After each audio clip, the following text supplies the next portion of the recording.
الحمد لله نحمده ونستعينه ونؤمن به ونتوكل عليه ونعوذ بالله من شرور أنفسنا ومن سيئات أعمالنا من يهده الله فلا مضل له ومن يضلله فلا هادي له ونشهد أن لا إله إلا الله وحده لا شريك له ولا وزير له ولا ند له ولا مثل له ولا مثال له ونشهد أن سيدنا وسندنا وحبيبنا وحبيب ربنا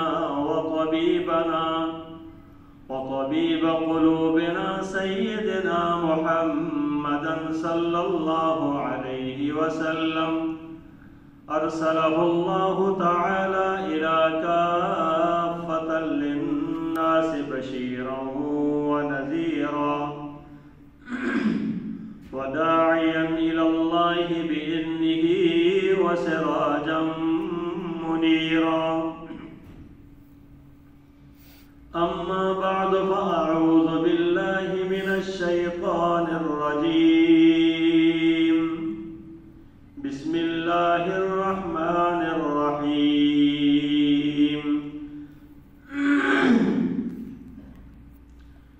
شهر رمضان الذي أنزل فيه القرآن هدى للناس وبينات من الهدى والفرقان صدق الله العظيم وبلغنا رسوله النبي الأمي الكريم ونحن على ذلك من الشاهدين والشاكرين والحمد لله رب العالمين اللهم صل على سيدنا محمد وعلى آل سيدنا محمد وبارك وسلم اللهم صل على سيدنا محمد وعلى آل سيدنا محمد وبارك وسلم اللهم صل على سيدنا محمد وعلى آل سيدنا محمد وبارك وسلم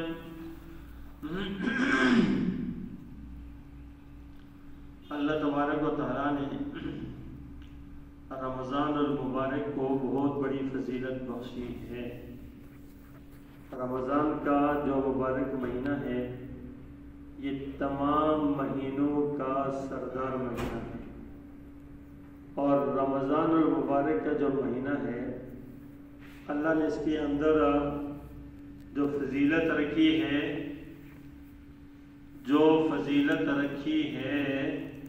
وہ فضیلت انسانوں کے لیے رکھی، اور اس فضیلت کو حاصل کرنے والے انسان اور مسلمان ہوتے ہیں۔ اللہ پاک نے جو فضیلت رکھی ہے اس فضیلت سے جو زمین پر ان کی مخلوقات میں مخاطب ہے اور جس کے لیے رکھی ہے وہ حضرت انسان ہے، اس انسان کے لیے رکھی۔ اب دیکھیں کہ اللہ تبارک و تعالیٰ نے اس کے اندر اس مہینے کے اندر بہت زیادہ ثواب کو بڑھا دیا ہے، اور آپ صلی اللہ علیہ وسلم نے خطبہ ارشاد فرماتے ہوئے شعبان کی آخری تاریخ کو فرمایا، لوگوں تمہارے اوپر قد اضلکم شہر عظیم، ایک بہت بڑا عظیم مہینہ سایہ افکن ہو رہا ہے، اور فرمایا کہ شہر ایک ایسا مہینہ ہے کہ جس کے اندر ایک رات ہے جو 1000 مہینوں سے افضل ہے۔ یہ وہ مہینہ ہے کہ جس کے ایک فرض کو 70 فرضوں کے برابر کر دیا گیا ہے، یعنی جو ایک فرض پڑے گا اس کو 70 فرضوں کا ثواب ملے گا، اور جو نوافل پڑے گا اس کو فرض کے برابر ثواب ملے گا۔ مجھے یہ بتائیں کہ یہ نوافل پڑھنا، فرض پڑھنا کوئی اور مخلوقات پڑھتی ہے؟ یہ تو یہ انسان ہے، یہ مسلمان ہے، یہ اس کے لیے کیا ہے؟ اب مسلمان الٹی چال چلنے لگ جائے پھر کہ ہمیں کیا مل رہا ہے؟ مل تو بہت کچھ رہا تھا، الٹی چال چل کے خود اسے محروم ہوا۔ تو مسئلہ ہمارا یہ ہے نا کہ ہم جو چیز جس کے لیے جو کچھ کرنا ہے نا اس کے لیے اپنے آپ کو تیار نہیں کرتے۔ ہم تیار ضرور کرتے ہیں، استقبال کرتے ہیں، لیکن کسی اور طرح سے کرتے ہیں۔ ہمارے استقبال کی کچھ نوعیت اور طرح کی ہوا کرتی ہے۔ تو پھر جا کر جو ثواب کے لیے تیار کرنا ہے، آپ صلی اللہ علیہ وسلم فرماتے ہیں اس کے اندر یہ فضیلتیں ہیں۔ پھر آپ صلی اللہ علیہ وسلم نے فرمایا کہ یہ وہ مبارک مہینہ ہے کہ جس کے اندر انسان اگر کسی روزے دار کو روزہ افطار کراتا ہے تو فرمائے کہ اس کو اللہ تبارک و تعالیٰ جنت نصیب فرماتے ہیں۔ اب فرمائے کہ کسی کو روزے دار کو افطار کرانا، اب یہ کیونکہ یہ غمخواری کا مہینہ ہے، شہر المواسات، غمخواری کا مہینہ ہے۔ فرمائے شہر الصبر، جنت کا مہینہ ہے، اور فرمائے کہ صبر بدلہ اس کا جنت ہے۔ یہ صبر کا مہینہ ہے اور صبر کا بدلہ جنت ہے۔ اب اس کے اندر صبر انسان کا جو ہے وہ ختم ہوا کرتا ہے، عموماً صبر لوگ نہیں کرتے اس کے اندر۔ تو یہ ہمدردی کا مہینہ ہے، صبر کا مہینہ ہے اور غمخواری کا مہینہ ہے، اور اس کے اندر دوسروں کو اور روزے داروں کو روزہ افطار کرانے کی فضیلت بیان کی ہے کہ ان کو جو نا وہ روزہ افطار کراؤ۔ یہاں تک کہ کچھ بھی نہیں ہے تو ایک کھجور سے کراؤ، کھجور نہیں ہے تو ایک پانی سے کرا دو، لسی کراؤ، پانی کرا دو، اور کچھ پانی تو موجود ہوگا۔ اس کے ذریعے یہ ایک ہمدردی اور غمخواری اور ثواب حاصل کرنے کا مہینہ ہے۔ اب یہ انسانوں کے لیے وہ بڑی فضیلت اور رحمت ہے جو اللہ تبارک و تعالیٰ نے اس مہینے کے اندر اللہ نے رکھی ہے، اور اس کے اندر انسان جو ہے نا وہ ایک اعمال کر کے اس کو حاصل کر سکتا ہے۔ یہ مہینہ کیا ہے؟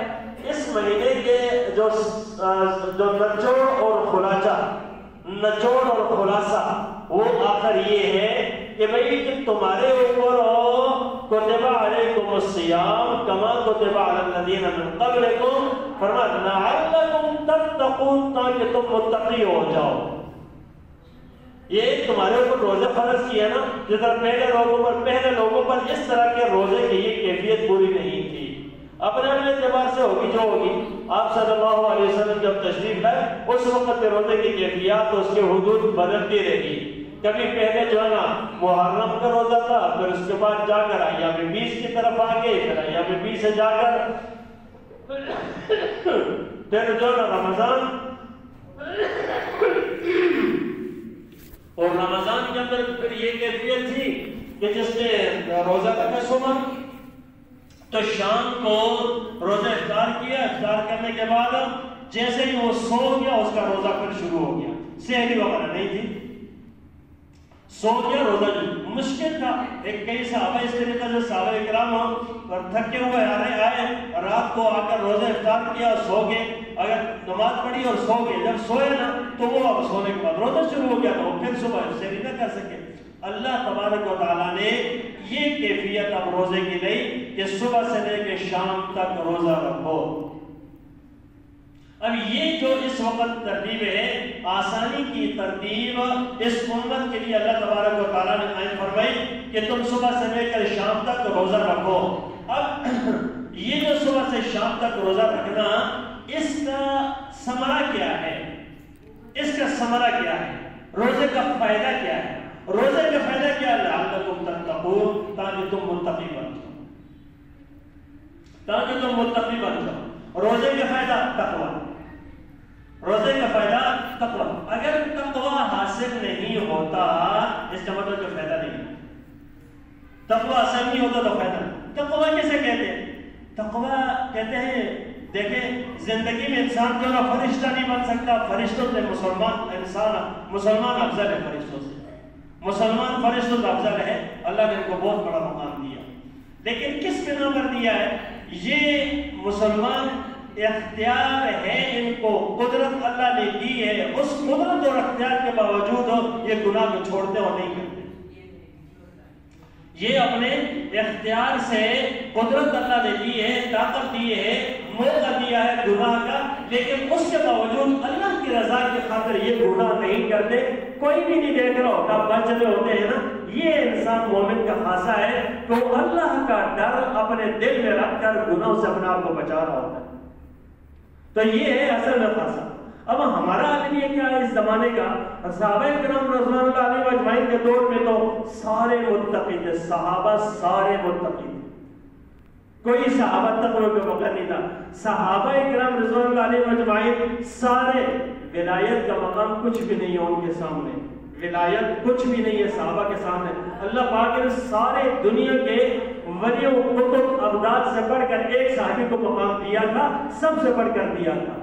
وہ نگاہ تھی جنہوں نے نبی اکرم صلی اللہ علیہ وسلم کو خود دیکھا تھا، جن کی نگاہیں آپ کی زیارت کرتی تھی، اور آپ کے وہ انوارات اور ثمرات، وہ انوارات جو اللہ پاک کی طرف سے آتے تھے، وہ ان سے ڈائریکٹ مستفید ہوا کرتے تھے۔ تو صحابہ تو بڑی شان والے تھے، اس لیے اللہ پاک نے دنیا کے اندر ان کو وَكُلًّا وَعَدَ اللَّهُ الْحُسْنَى اور متقون اور مفلحون کے ساتھ اللہ پاک نے ان کو نوازا کہ اللہ یہ جو ہے نا کامیاب ہے، یہ جو ہے نا کیا ہے اپنا، یہ وہ لوگ ہیں کہ اس سے بڑھ کر سب جنتی ہیں، اور ان جیسے جو ایمان لاؤ تو تم سب کا ایمان قبول ہو جائے گا، ان جیسے ایمان لاؤ۔ وہ تو ایک معیار بنا دیا اللہ نے۔ لیکن ہمارے اندر کیا ہے میرے بھائیوں، میرے دوستوں، غور سے سننے کی بات ہے، ہمارا وجود کسی طریقے سے انسان ہے، ہمارا گوشت پوست کا بنا ہوا انسان ہے، دو آنکھیں رکھتا ہے، دو کان ہے، یہ زبان ہے، یہ دل ہے، یہی کیفیت ہے، یہی چیز ہے جو اللہ نے ایک صحابی کے اندر جو کچھ رکھا تھا جسمانی طور پر نا، وہی ایک پورے کے پورے انسانوں میں رکھا ہے۔ فرق یہ ہے ان کا دل صاف تھا، آج کے انسان کا دل گندا ہے، آج کے انسان کا دل گندا ہے، مگر ان کا دل صاف۔ اور آپ اندازہ کریں، یقین جانیں ہم برباد اس وجہ سے ہو گئے کہ ہمارے دل گندا ہے۔ اب دل گندا کیا ہے؟ کیا مطلب ہے دل گندے کا؟ دل کے گندے کا مطلب یہ ہے کہ دیکھیں وہ بیماریاں کہ جو انسان کو نظر نہیں آتی، وہ بیماری انسان کو نظر نہیں آتی، ان بیماریوں سے انسان بھرا پڑا ہوا ہے، اور انسان ان کو چھوڑنے کے لیے تیار نہیں ہے۔ اب روزہ تو رکھ لے گا، لیکن وہ روزہ رکھنے کے باوجود بھی اللہ کو ناراض کرنے والا ہو رہا ہوتا ہے۔ اب کہنے روزہ بھی رکھا ہے، اللہ کو ناراض بھی کر رہا ہے۔ بھائی مجھے یہ بتائیں کہ سمپل اور سیدھی سی بات ہے، جو انسان گناہ نہیں چھوڑتا تو میں کیا کہوں؟ آقا صلی اللہ علیہ وسلم نے کیا فرمایا؟ من لم یدع قول الزور والعمل به فلیس للہ حاجۃ ان یدع طعامہ وشرابہ، کہ جو انسان من لم یدع قول الزور والعمل، جو انسان جھوٹ کو نہیں چھوڑتا، اور اس جیسے سارے برے اعمال کو نہیں چھوڑتا، اللہ کو کوئی حاجت نہیں ہے کہ وہ کھانا پینا صرف چھوڑ دے۔ اللہ کو کوئی حاجت نہیں ہے وہ کھانا پینا چھوڑ دے۔ تو میرے بھائیوں، ہم اللہ پر احسان نہیں کر رہے، ہم عاجز بنے، مسکین بنے، محتاج بنے، نیکیوں کے طلبگار بنے۔ تو کیا ضرورت ہے کہ انسان اپنے دل کے اندر سب برائیوں کو رکھ کے اور پھر آگے چلے؟ روزے دار ہے، افطار اس کا حرام سے ہے، روزے دار ہے اور جو روزے سے پہلے ہی غیبت کر رہا ہوتا ہے، روزے دار ہے روزے سے پہلے ہی ابھی عام شام ہوتی ہے 2 گھنٹے میں جھوٹ بولنا ہوتا ہے، روزے دار ہے ایک فرض نماز ہے چھوڑ رہا ہوتا ہے، پرواہ نہیں ہے، روزے دار ہے یہ غیبتیں اس کے زبان پر چل رہی ہے، روزے دار ہے نگاہیں اس کی غلط استعمال ہو رہی ہے، روزے دار ہے دل اس کا دوسرے کی نفرت سے بھرا ہوا ہے، یہ روزے دار ہے دل اس کے اندر حسد پڑی ہوئی ہے۔ ارے بھائیو، خدا را اس کو صاف کریں، اس کو صاف کریں، ان چیزوں کو نکالیں۔ اب جب یہ نکل گئی نا، پھر روزے کا مزہ ہے، پھر روزے کا مزہ، پھر سکون ہے روزے کا، پھر پتہ چلتا ہے انسان کو کہ اللہ اکبر کیا خوبی اللہ تعالیٰ ہے۔ اس کے بغیر اب یہ دیکھیں، یہ وہ حقیقت ہے جس کا انکار نہیں ہے، سب سمجھتے ہیں اس کو کہ بھائی کہ برائی تو برائی ہے نا، لیکن چھوڑنا ہے اس کو، ہم نے اب روزے سے پہلے چھوڑنا ہے۔ بعض اللہ والے فرماتے ہیں یار 1 مہینہ پابندی کر لیں، 1 مہینہ پابندی کر لیں غیبت سے توبہ، 1 مہینہ پابندی کر لیں جھوٹ نہیں بول، 1 مہینہ پابندی کر لیں حرام نہیں کھانا، 1 مہینہ اپنے اوپر گناہوں کا دروازہ بند کر، 1 مہینہ اپنی آنکھوں کو غلط استعمال نہ کرے، ناجائز چیز بری چیز نہ دیکھے، کان غلط استعمال نہ ہو، لوگوں کی برائیاں نہ سنیں، غیبتیں نہ سنیں، اس طرح گانے برائی نہ سنیں، ان کو غلط استعمال نہ کریں، ان کو بند کر لیں۔ ہم اپنے کاروبار معاملات دنیا کے اندر پھر ان کے اندر کہتے ہیں یہ ہماری مجبوری ہے، آگے چل رہے کہتے ہیں یہ ہماری مجبوری ہے۔ پتہ نہیں وہ کون سے انسان کی مجبوری ہے کہ اپنا سودا جہنم کے ساتھ کر رہا اور اس کو مجبوری سمجھ رہا ہے، اپنا سودا جنت کے ساتھ کیوں نہیں کرتا؟ وہ جنت میرے اور آپ کے لیے اللہ نے بنائی ہے، اس جنت کو اس مبارک مہینے کے اندر، اس مبارک مہینے کے اندر اس کے دروازے کھل جاتے ہیں، صرف جنت، جہنم کا دروازہ اللہ مہربان ہے بند کر دیتا، جنت کا دروازہ بند کر دیتا، اور اللہ تبارک و تعالیٰ کروڑوں لوگوں کی ہر رات میں بخشش فرماتا ہے، کروڑوں لوگوں کی ہر رات میں بخشش فرماتا ہے۔ تراویح کے 1 سجدے کے اوپر 20 رکعت تراویح میں 40 سجدے، 1 سجدے کے اوپر اللہ پاک 1 محل نصیب فرماتا ہے، 1 محل نصیب فرماتا ہے۔ اب ایک محل جو کہ انسان اندازہ کریں گے کتنے اللہ تبارک و تعالیٰ کے سامنے انسان سجدے لگا رہا ہوتا ہے، تو وہ ایک محل 1 سجدے پر پورے مہینے میں کتنے سجدے کا 1 محل، جس کے اوپر 60,000 دروازے ہوتے ہیں، 1 محل کے اوپر 60,000 دروازے، یہ حدیث کے اندر آتا ہے۔ یہ فضیلت ہے میرے اور آپ کے لیے اللہ پاک نے کھول کے آپ صلی اللہ علیہ وسلم کھول کے رکھے تاکہ یہ بندے آ جائیں۔ تو میرے بھائیوں ہم اللہ کا شکر ادا کریں کہ یہ مہینہ اللہ نے ہمیں پھر نصیب فرمایا، اللہ نصیب فرما دے، اور اس کے اندر جیسے عبادت کرنے کا حق ہے نا، ہم اللہ سے پہلے سے مانگے، یا اللہ میں اپنے آپ کو آپ کے سامنے پیش کرتا ہوں، میرے اندر کوئی طاقت قوت نہیں ہے نیکیوں کی، بس آپ ہی مجھے نیکیوں پر چلا دیں، میں گناہوں سے توبہ کرتا ہوں، کہ ہے تو صحیح نا، اللہ سے مانگے تو صحیح، یقین جانے کا اللہ دروازہ کھولنے کے انشاءاللہ۔